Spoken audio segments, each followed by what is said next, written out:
غصہ افغان مہاجرین پر نکال رہی ہے۔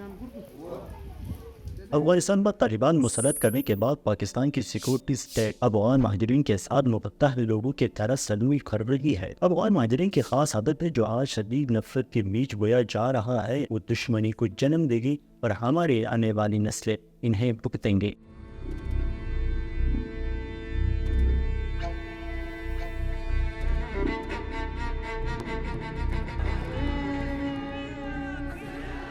1980 میں جب سور انقلاب کے بعد سوویت میں افغانستان پر حملہ کر کے قبضہ کر لیا تو اس وقت تقریباً 40 لاکھ افغان مہاجرین ہجرت کر کے پاکستان آئے۔ اس وقت ضیاء الحق کہا کرتے تھے کہ یہ افغان مہاجرین ہمارے اسلامی بھائی ہے اور ان کو پناہ دینا ہمارا اسلامی فرضیہ ہے۔ ہیومن رائٹس کے ایک رپورٹ کے مطابق کہ بدتری کے خطرات روزانہ پولیس کی بتاخوری جسے مہاجرین کے ضروریات زندگی پورا کرنا مشکل ہے۔ مہاجرین کے بچوں کو پاکستانی اسکولوں سے نکالنا یا افغان مہاجرین کے اسکولوں کو بند کرنا بھی شامل ہے۔ افغان میڈیا میں بہت ساری قدغنیں لگائی گئی، عیسائیوں کو ہراساں اور قتل کیا جا رہا ہے۔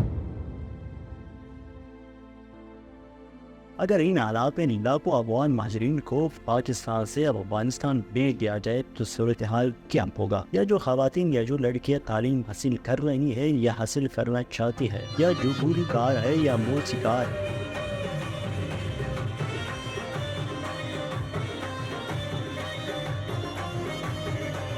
پاکستان کے بہت سارے تجزیہ کاروں کا کہنا ہے کہ افغان مہاجرین کو نکالنے کی سب سے بڑی وجہ افغان طالبان پاکستان کی بات نہ ماننا ہے۔